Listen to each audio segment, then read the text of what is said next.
So what's up buddies, इस वाली video में मैं दी ब्राइड मूवी की स्टोरी और खास तौर पर इसकी एंडिंग को एक्सप्लेन करने जा रहा हूं कि क्या यहाँ पर हमें जो दी ब्राइड और जो मॉन्स्टर है या जो फ्रैंकेस्टाइन है वो दोबारा से जिंदा हो चुके हैं। इन सारी चीज़ों के बारे में बात करेंगे। बस आप लोगों ने इधर वीडियो को एंड तक देखना है। अब हम जो है ना इसी चीज़ से स्टार्ट कर देते हैं, यानी कि इसकी एंडिंग से। ओवरऑल मूवी में हमें ये वाली चीज़ देखने को मिलती है कि कैसे जो फ्रैंकेस्टाइन होता है यहाँ पे 111 साल उसकी उम्र हो चुकी होती है और कैसे वो यहाँ पे जाता है नन अदर देन डॉक्टर यूफोरियस के पास और उससे वो ये कहता है कि मेरे लिए एक कंपेनियन बना के दो। और उसके साथ हमें उसकी कंपेनियन देखने को मिलती है जिसका नाम यहाँ पर ब्राइड हमें देखने को मिलता है। और कैसे उसके बाद जो है ना ये दोनों सही तरह से अपने लाइफ को एंजॉय करते हैं, यहाँ पर पार्टी कर रहे होते हैं, डांस कर रहे होते हैं। मगर चीज़ें थोड़ी सी यहाँ पर बिगड़ना स्टार्ट हो जाती हैं क्योंकि ये जो है ना आउटराज इधर बन जाते हैं। हमें देखने को मिलता है कि कैसे ये दोनों जो है ना एक डिटेक्टिव को इधर मारते हैं, ये एक पुलिस ऑफिसर को इधर मारते हैं। और उसके बाद कैसे हमें उधर दो डिटेक्टिव देखने को मिलते हैं जो कि इसका पीछा कर रहे होते हैं।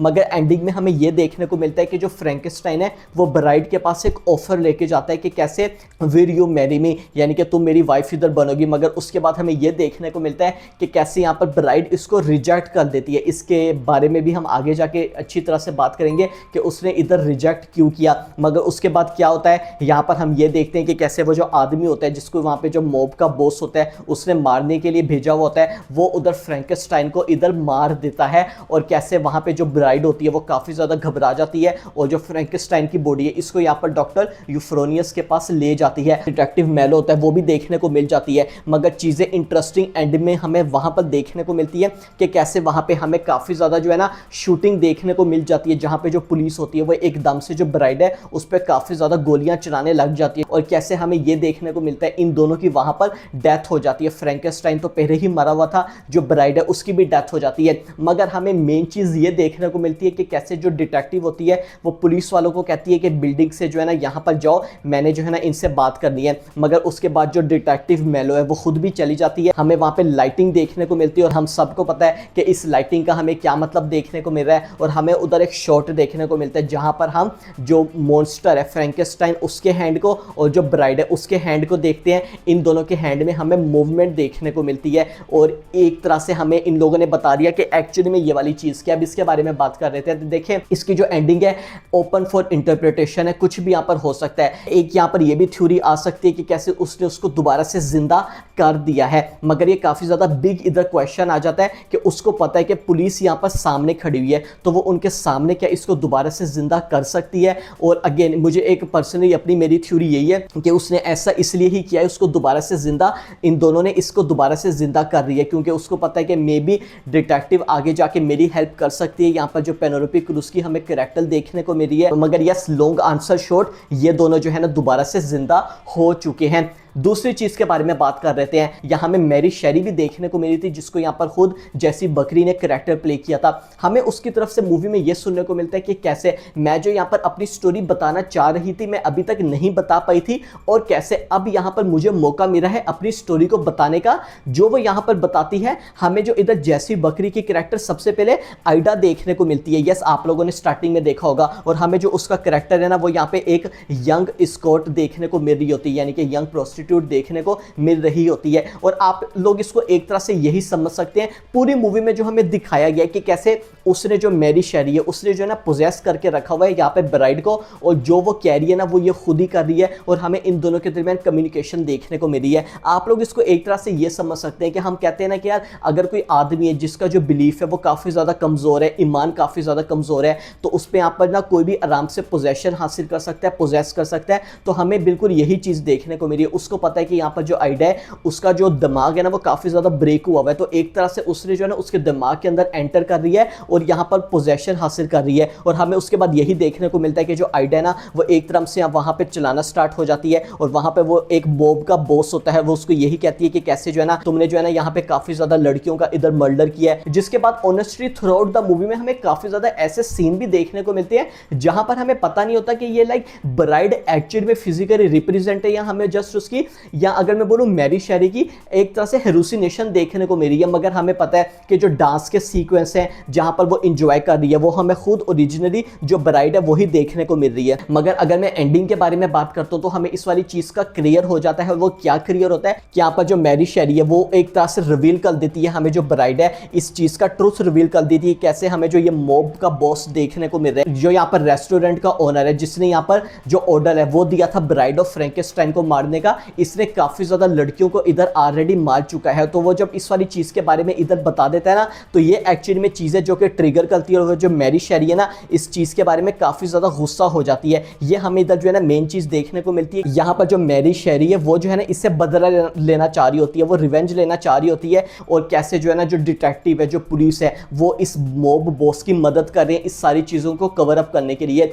आई नो कि ये वाली जब मैंने मूवी का रिव्यू किया था, जो कि आप लोगों को इधर मिल जाएगा, तो मैंने उसमें यही वाली चीज बोली थी, I know that there are too many things जो है ना वो इस मूवी में बताना चाह रही है। तो इस वजह से जो ये वाली मूवी है ना मुझे उतनी ज्यादा यहाँ पर पसंद नहीं आई। अब हम नेक्स्ट चीज के बारे में बात कर देते हैं कि ये जो हमें अब दो डिटेक्टिव्स देखने को मिले, इनका हमें क्या बैक स्टोरी देखने को मिली है। हमें पता है कि ये जो दो डिटेक्टिव्स हैं, एक यहाँ पर पीटर सार्सगार्ड का कैरेक्टर डिटेक्टिव जेक वाइज, और यहाँ पर पेनेलोपी क्रूज की कैरेक्टर हमें यहाँ पर डिटेक्टिव मैरो देखने को मिली है। आगे जाके हमें मूवी में ये पता लगता है, यहाँ पर जो डिटेक्टिव जेक वाइज है इसका हमें पास्ट देखने को मिल चुका है आइडा के साथ। वो क्या देखने को मिल चुका है कि कैसे यहाँ पर मैंने जैसा कि आप लोगों को बताया कि हमें जो है ना ये आइडा यंग स्कॉट देखने को मिल रही थी। तो यहाँ पर आइडा के साथ इसने भी एक नाइट उधर स्पेंड की थी। मगर जब इसने नाइट स्पेंड की थी, ये यहाँ पर क्या कर रही थी, एक तरह से ये अंडरकवर भी काम कर रही थी। यस, ये जो रेस्टोरेंट का ओनर था, क्राइम बॉस था, उसका हमें जो है ना नाम रुपिनो देखने को मिला है। ये जो है ना इंफॉर्मेशन गैदर कर रही थी कि एक्चुअली में ये क्या है, और एक तरह से ये अंडरग्राउंड काम कर रही थी पुलिस वालों के लिए। मगर जो मेन चीज है यहाँ पर जो डिटेक्टिव हमें देखने को मिलता है वॉइस,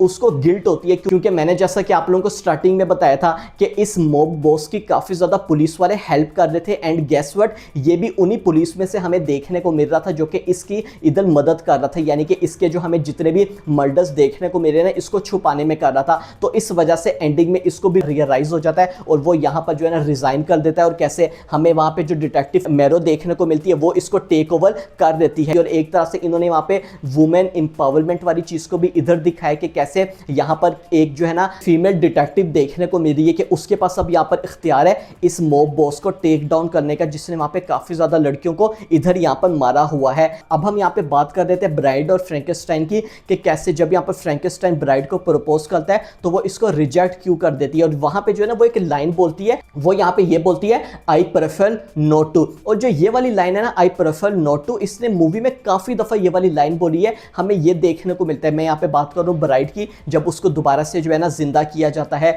री इनकारनेट किया जाता है, और वो दोबारा से इस वाली चीज को जो है ना बोल रही होती है, आई प्रेफर नॉट टू। अब ये वाली क्या चीज है, अब मैंने जैसा कि आप लोगों को बताया कि ये वाली जो मूवी है हमें यहाँ पर फेमिनिज्म इस वाली चीज मूवी में देखने को मिल रहा है। और कैसे ये वाली जो लाइन है ये यहाँ पर उठाई गई है, यहाँ पे काफी ज्यादा फेमस राइटर है हरमन मेवरी, उनकी जो है ना हमें एक नॉवल देखने को मिला था, तो उसमें जो है ना हमें ये वाली चीज देखने को मिली थी, जहां पे ये वाली लाइन यूज होती है पैसिव रेजिस्टेंस, और यहाँ पर डिफाइंस के लिए यूज होती है दूसरों को करने में। और एक तरह से जो ये वाली लाइन का यूज किया गया ना, वो एक तरह से इसी चीज में यूज किया गया है कि वहां पे जो मेंस है ना उनको वो डोमिनेट नहीं करना चाहते कि हमारे ऊपर वो डोमिनेट करें, और एक तरह से जो है ना उनकी जो लाइफ है, यानी कि जो फीमेल्स की लाइफ है, उनके ऊपर जो इख्तियार है हमें यहाँ पर मैन का यानी कि मर्दों का देखने को मिल रहा हो। तो एक तरह से इसी लाइन को हमें दोबारा से इस वाली मूवी के अंदर यूज किया गया है, जो कि वो काफी दफा रिपीट करती है। तो ये हमें मेन रीजन देखने को मिली थी। यहाँ पे जो फ्रैंकेनस्टाइन होता है उसको प्रपोज करता है, तो वो ये उधर बोलती है, आई प्रेफर नॉट टू। एक तरह से वो ये बोलना चाह रही होती है, अगर मैं आसान लफ्जों में बताऊं तो मैं जो हूं ना,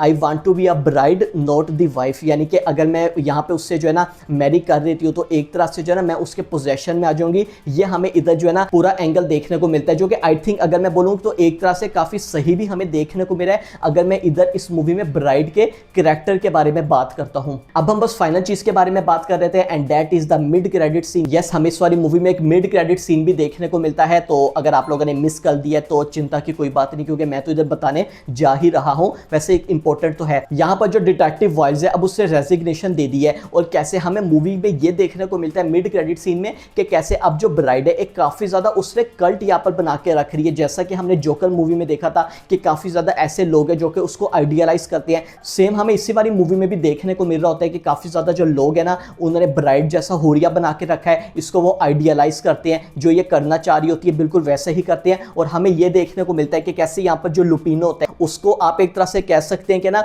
हमें एक फेटिश किस्म की चीज देखने को मिलती है, जहां पर जो लोगों की जो टंग है ना वो उसको अपने पास रखता है। That can be for many reason, मगर मूवी के एंडिंग में हमें ये देखने को मिलता है कि वही जो हमें वहां पे काफी ज्यादा कल्ट देखने को मिलती है जिसने यहाँ पे ब्राइड का हुरिया बनाया हुआ होता है, वो वहां पे उसी के साथ भी बिल्कुल वैसा ही कर रहे होते हैं। और मोस्ट प्रोबली वहां पे उसने जो उसकी टंग है ना उसको भी उधर काट के रख दिया होगा, और हमें वहां पे डिटेक्टिव वाइज भी देखने को मिलता है जो कि इस वाली चीज में इधर होता है। तो एक तरह से आप कह सकते हैं कि हमें जो इधर इस वाली मूवी में दिखाया जा रहा था कि जो मैरी शेरी है उसको रिवेंज लेना है, तो उसका वो वाला मिशन तो इधर कंप्लीट हो जाता है। तो ओवरऑल मूवी में हमें यही देखने को मिला था। आई थिंक आप लोगों के डाउट्स क्लियर हो गए होंगे। वीडियो अच्छी लगी है लाइक कर दीजिएगा, सब्सक्राइब करना मत भूलिएगा। I will see you guys in my next video.